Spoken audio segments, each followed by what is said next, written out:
Welcome to Talk Tickers. Today we're digging into the Vince Holding Corp earnings call. You know, the one that basically sent the stock into the stratosphere? We're talking about a move so wild, we just had to take a closer look. So get this, a stock almost doubles in one day on more than 300 times its normal trading volume. I mean, that just doesn't happen, right? So what we're going to do is cut through all that noise. We're going to break down what happened, why it happened, and what you should be watching for next. Let's get into it. Okay, so first things first, let's just talk about the market reaction itself, because this is what caught everyone's attention literally overnight. 110%. I mean, just let that sink in for a second. That's how much the stock jumped in a single day after they dropped their earnings. You know, for a company in the luxury apparel game, a move like this is, well, it's pretty much unheard of. It tells you the market wasn't just happy, it was absolutely blown away. So you got to be asking, what on earth did they report to justify that kind of move? Let's dive into the numbers that really fueled this whole thing. Okay, so the number that kicked this whole party off? 38 cents. Yeah, I know, on its own it doesn't sound like much, but believe me, this one little number, the company's adjusted earnings per share, that is the entire reason for that 110% pop, and it all comes down to expectations.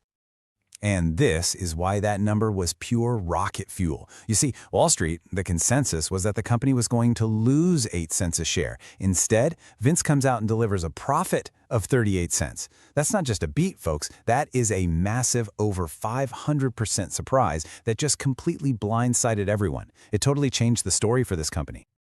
But hold on, the surprises didn't stop with just the profit. Look at this next number, 50.4%. That was their gross margin. And if you're not familiar, that's basically how much profit they make on every single thing they sell, before all the overhead costs. Not only is that a super healthy number, but it was a 300 basis point. That's a full 3 percentage point jump from last year. This screams one thing, and it screams it loud. They're selling more stuff at full price. And for a luxury brand, that is the absolute holy grail. So how in the world did they pull that off, right?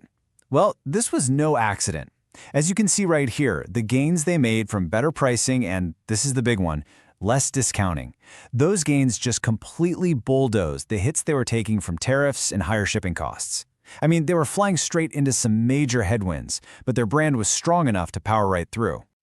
And this is a really crucial point. So the official GAAP earnings number was 93 cents, which, was pumped up by a one-time government credit.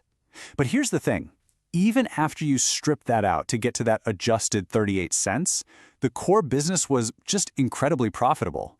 This was what we call a clean operational beat. Okay, so stunning numbers are one thing, but how did management actually make it happen? Let's take a look at the strategy, their playbook for navigating what is a super tricky environment right now.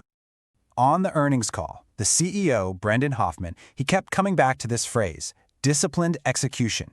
A huge theme for them was how they successfully managed to stretch out the full-price selling season for their spring close, which, you guessed it, flows right into that amazing margin performance we just looked at. Now this slide tells a really interesting story about where their sales are coming from. So on one hand, you've got their direct-to-consumer sales, their own stores and website, up over 5%. That's a great sign. But then you look at wholesale, and it's down 5%. Normally, that would be a huge red flag, right? But in this case, it was actually a really smart strategic decision by management. They intentionally delayed shipments to get ahead of the whole tariff situation. And speaking of tariffs, they're not just sitting back and taking the hit. Management laid out this really clear 3-step plan to actively fight back against about half of the impact. It just shows they're being super proactive about a major challenge. Okay, so after a quarter like that, an absolute blowout, what does the company actually think is coming next? What do they see on the horizon?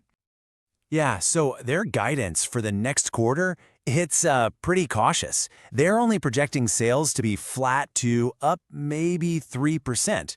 And at the same time, they're expecting to eat $4 to $5 million in new tariff costs.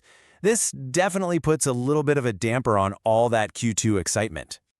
And this quote from the CEO, it just captures the vibe perfectly. He's saying, look, we're confident, but we're also cautious. Management is clearly proud of what they pulled off, but they're also being realistic and, keeping their feet on the ground about the challenges ahead. All right, let's wrap this all up. After a monster quarter and a pretty guarded outlook, what's our call on the stock from here? So, The market has obviously rewarded them for that huge earnings surprise and that awesome margin story. But the question for investors is shifting now. It's no longer, wow, what a great quarter. It's now, okay, but can they keep it up? So we're rating the stock market perform. The way we see it, that crazy rally has already priced in all the great execution from Q2. Meanwhile, you still got these very real near-term risks from that cautious guidance and those big tariff headwinds. So our trade idea here? It's basically to let the dust settle, let the excitement cool off a bit. In just a couple of days, this stock went from being a deep value play to a prove-it-to-me story. We'd probably wait for it to pull back into that $2.50 to $3 range before even thinking about a position. The real catalyst now is the next earnings report. That's when investors are going to find out, was this quarter a sign of a real, sustainable turnaround, or was it just a one-time flash in the pan? And as always, remember, this is not financial advice.